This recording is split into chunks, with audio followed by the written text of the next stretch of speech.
আজকের গল্পের নাম সোনার পাখির খোঁজ। এক দেশে ছিল এক গরিব কাঠুরে ছেলে, নাম তার অরুণ। সে থাকতো তার মায়ের সঙ্গে। দিনরাত জঙ্গলে কাঠ কেটে জীবিকা চালাতো সে। একদিন সে জঙ্গলে কাজ করতে করতে হঠাৎ এক সোনালি পালক কুড়িয়ে পেল। পালকটি এমন ঝলমলে যে চোখ ধাঁধিয়ে গেল। এটা কিসের পালক? আমি তো এমন পালক আগে কখনো দেখিনি। তারপর অরুণ পালকটা নিয়ে বাড়ি ফিরে আসে।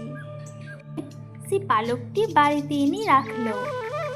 রাতে ঘুমানোর সময় সে শুনলো জানালার বাইরে কারো ডাক। অরুণ, অরুণ, আমার পালক ফিরিয়ে দাও অরুণ, আমি যে হারিয়ে গেছি। অরুণ, আমার পালক ফিরিয়ে দাও। অরুণ তাড়াতাড়ি জানালার পাশে গিয়ে দেখলো এক সোনার পাখি, কিন্তু মুহূর্তেই পাখিটি উড়ে গেল গভীর জঙ্গলের দিকে। পরদিন অরুণ সিদ্ধান্ত নিল সে পাখিটাকে খুঁজে বের করবে। তাই সে সকাল সকাল হাঁটতে লাগলো। পেরিয়ে গেল পাহাড়, নদী, এক রহস্যময় জঙ্গল। সেখানে সে তিনটি প্রাণীর সাহায্য করল, এক লজ্জাবতী হরিণ, এক জালে আটকে যাওয়া মাছ, আর এক অসুস্থ বাঁদরকে। তারা সবাই অরুণকে অনেক অনেক কৃতজ্ঞতা জানিয়ে বলল, তুমি বিপদে পড়লে দেখো, আমরা তোমার বন্ধু, আমরা তোমাকে সাহায্য করব।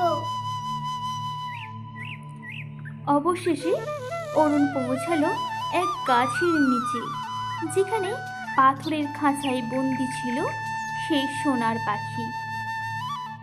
খাঁচার পাশে দাঁড়িয়ে এক ভয়ানক জাদুকর।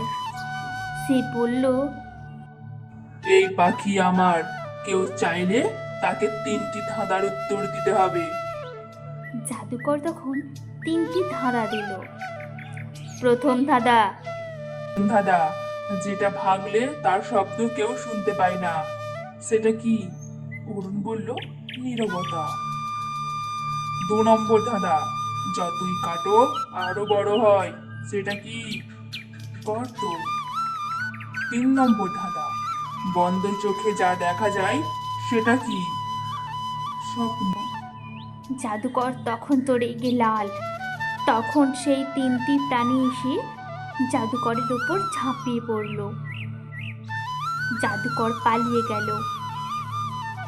এরপর পাখি খাঁচা থেকে বেরিয়ে এসে বলল, তুমি আমার জীবন রক্ষা করেছো, এবার আমি তোমার জীবনের রূপ বদলে দেব। সেই পাখির জাদুতে অরণ্য আর তার মা পেল নতুন একটা ঘর, খাবার, সুখ আর শান্তি। আর অরুণ, সে এখন জঙ্গলের বন্ধুদের রক্ষা করে।